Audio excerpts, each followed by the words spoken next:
الآن مع شاعر الحرية وشاعر العزة عبد الرحمن العونان، فليتفضل. مسيكم الله بالخير. مساك الله بالنور. عبد الرحمن العونان، أخوكم عبد الرحمن العونان، من إخوانكم وشركائكم في هذا الوطن الكويتيين البدون. حاب أن ألغي قصيدة تجسد معاناة الكويتيين البدون. قول. عصي الدمع ما كني حزين وعيشتي غربال، ثلثين العمر ولن ولا حسيت راحة بال، وانا من بد هالدنيا زماني قد تبلاني، قهر لنعلوب الزمان الظال الجاني، مو وقعت ولا حد سمى علي وقال كيف الحال، نساني وانكروا طيبي وطالبه نسياني، لأن المجتمع هذا ينبذ طيبين الفال حروف أربع.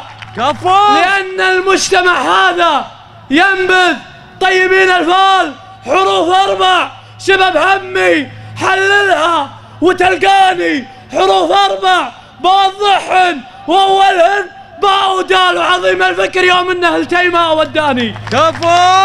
حروف أربع بوضحهن وأولهن باء ودال، وعظيم الفكر يوم انه التيماء وداني. غيري بالشهد غمس وانا العلقة مبريجي سال، وكل الفرح طبل وانا المأسور لحزاني.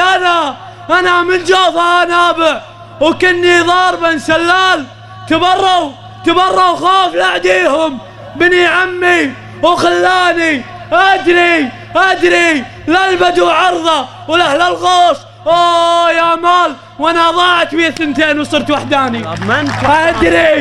ادري للبدو عرضه ولأهل الغوص اوه يا مال، وانا ضاعت بي 2 وصرت وحداني.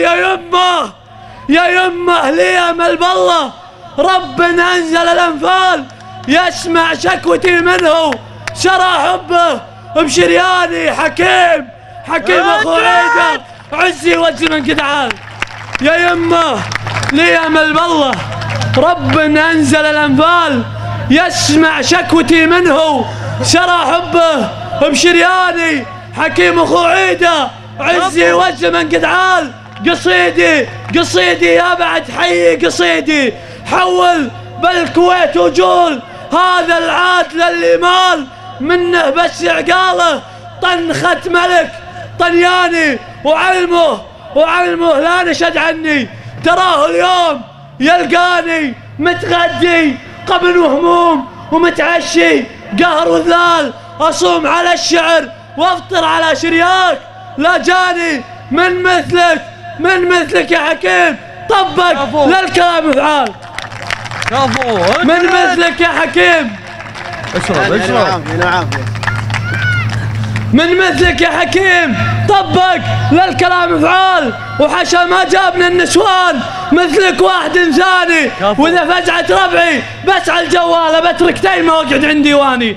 كفو 50 عام من الظلم، 50 عام من الحرمان، 50 عام من المعاناة والألم يرتكبونها في حق الكويتيين البدون. لذلك نقول لهذه السلطة ولهذه الحكومة ولهذا الجهاز المركزي في تيماء، مستمرون بالاعتصامات، مستمرون بالاحتجاجات، مستمرون في المطالبات. لن تثنينا سجون. نعم. أنا شاب عمري 17 سنة وأوصل هذه الرسالة، لذلك أقول لن تثنينا سجون، لن تثنينا معتقلات عن تحقيق ما نريد. لذلك نقول لن نقبل بغير المواطنة